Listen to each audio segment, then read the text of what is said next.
Capítulo 25. Después de una semana pasada entre promesas de amor y planes de felicidad, Collins tuvo que despedirse de su amada Charlotte para llegar el sábado a Hunsford. Pero la pena de la separación se aliviaba por parte de Collins con los preparativos que tenía que hacer para la recepción de su novia, pues tenía razones para creer que, a poco de su próximo regreso a Hertfordshire, se fijaría el día que habría de hacerle el más feliz de los hombres. Se despidió de sus parientes de Longbourn con la misma solemnidad que la otra vez. Deseó de nuevo a sus bellas primas salud y venturas, y prometió al padre otra carta de agradecimiento. El lunes siguiente, la señora Bennet tuvo el placer de recibir a su hermano y a la esposa de éste, que venían, como de costumbre, a pasar las Navidades en Longbourn. El señor Gardiner era un hombre inteligente y caballeroso, muy superior a su hermana por naturaleza y por educación. A las damas de Netherfield se les hubiese hecho difícil creer que aquel hombre que vivía del comercio y se hallaba siempre metido en su almacén pudiera estar tan bien educado y resultar tan agradable.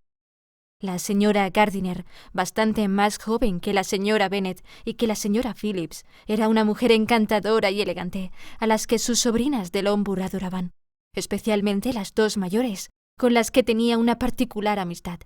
Elizabeth y Jane habían estado muchas veces en su casa de la capital. Lo primero que hizo la señora Gardiner al llegar fue distribuir sus regalos y describir las nuevas modas. Una vez hecho esto, dejó de llevar la voz cantante de la conversación. Ahora le tocaba escuchar.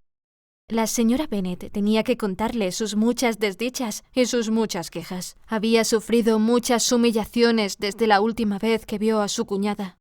2 de sus hijas habían estado a punto de casarse, pero luego todo había quedado en nada.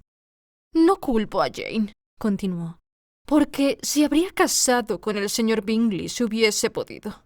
Pero Elizabeth... Oh, hermana mía, es muy duro pensar que a estas horas podría ser la mujer de Collins si no hubiese sido por su testarudez. Le hizo una proposición de matrimonio en esta misma habitación y lo rechazó. A consecuencia de ello, Lady Lucas tendrá una hija casada antes que yo, y la herencia de Longbourn pasará a sus manos. Los Lucas son muy astutos, siempre se aprovechan de lo que pueden. Siento tener que hablar de ellos de esta forma, pero es la verdad. Me pone muy nerviosa y enferma que mi propia familia me contraríe de este modo, y tener vecinos que no piensan más que en sí mismos. Menos mal que tenerte a ti aquí en estos precisos momentos me consuela enormemente. Me encanta lo que nos cuentas de las mangas largas».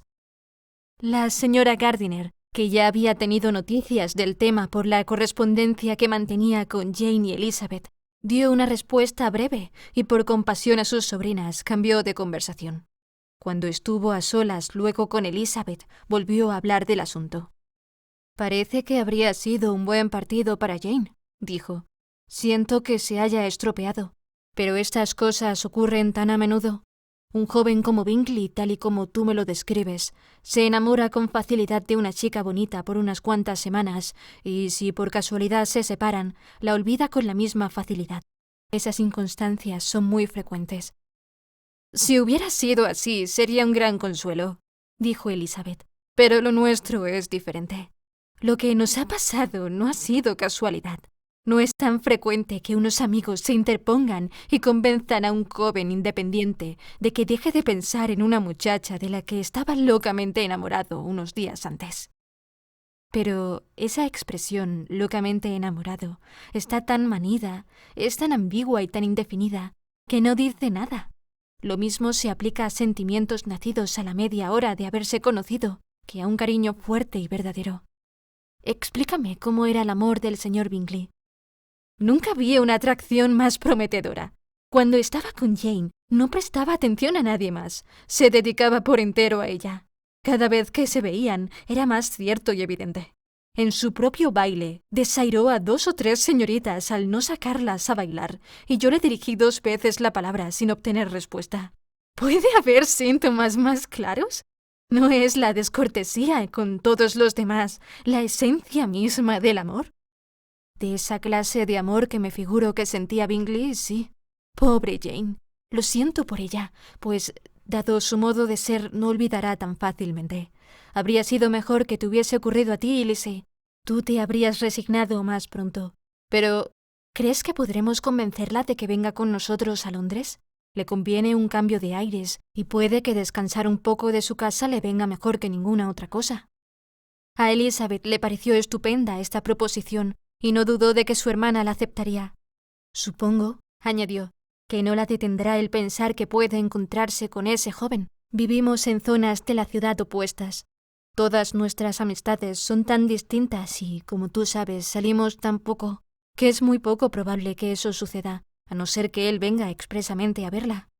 Y eso es imposible, porque ahora se halla bajo la custodia de su amigo, y el señor Darcy no permitiría que visitase a Jane en semejante parte de Londres. Querida tía, ¿qué te parece? Puede que Darcy haya oído hablar de un lugar como la calle Gracechurch, pero creería que ni las abluciones de todo un mes serían suficientes para limpiarle de todas sus impurezas. Si es que alguna vez se dignase entrar en esa calle, y puedes tener por seguro que Bingley no daría un paso sin él. Mucho mejor. Espero que no se vean nunca. Pero, ¿no se escribe Jane con la hermana? Entonces la señorita Bingley no tendrá disculpa para no ir a visitarla. Romperá su amistad por completo. Pero a pesar de que Elizabeth estuviese tan segura sobre este punto, y lo que era aún más interesante, a pesar de que a Bingley le impidiesen ver a Jane, la señora Gardiner se convenció después de examinarlo bien, de que había todavía una esperanza. Era posible, y a veces creía que hasta provechoso que el cariño de Bingley se reanimase y luchara contra la influencia de sus amigos, bajo la influencia más natural de los encantos de Jane. Jane aceptó gustosa la invitación de su tía, sin pensar en los Bingley, aunque esperaba que, como Caroline no vivía en la misma casa que su hermano, podría pasar alguna mañana con ella sin el peligro de encontrarse con él. Los Gardiner estuvieron en Longbourn una semana, y entre los Phillips, los Lucas y los oficiales no hubo un día sin que tuviesen un compromiso. La señora Bennet se había cuidado tanto de prepararlo todo para que su hermano y su cuñada lo pasaran bien, que ni una sola vez pudieron disfrutar de una comida familiar. Cuando el convite era en casa, siempre concurrían algunos oficiales, entre los que Wickham no podía faltar. En estas ocasiones, la señora Gardiner, que sentía curiosidad por los elogios que Elizabeth le tributaba, los observó a los dos minuciosamente, dándose cuenta, por lo que veía, de que no estaban seriamente enamorados. Su recíproca preferencia era demasiado evidente. No se quedó muy tranquila, de modo que antes de irse de Hertfordshire decidió hablar con Elizabeth del asunto, advirtiéndole de su imprudencia por alentar aquella relación. Wickham, aparte de sus cualidades, sabía cómo agradar a la señora Gardiner. Antes de casarse, 10 o 12 años atrás, ella había pasado bastante tiempo en el mismo lugar de Derbyshire donde Wickham había nacido. Poseían, por lo tanto, muchas amistades en común, y aunque Wickham se marchó poco después del fallecimiento del padre de Darcy, ocurrido hacía 5 años, todavía podía contarle cosas de sus antiguos amigos, más recientes que las que ella sabía. La señora Gardiner había estado en Pemberley y había conocido al último señor Darcy a la perfección. Este era, por consiguiente, un tema de conversación inagotable. Comparaba sus recuerdos de Pemberley con la detallada descripción que Wickham hacía, y elogiando el carácter de su último dueño, se deleitaban los dos. Al enterarse del comportamiento de Darcy con Wickham, la señora Gardiner creía recordar algo de la mala fama que tenía cuando aún era muchacho, lo que encajaba en este caso. Por fin confesó que se acordaba que ya entonces se hablaba del joven Fitzwilliam Darcy como de un chico malo y orgulloso.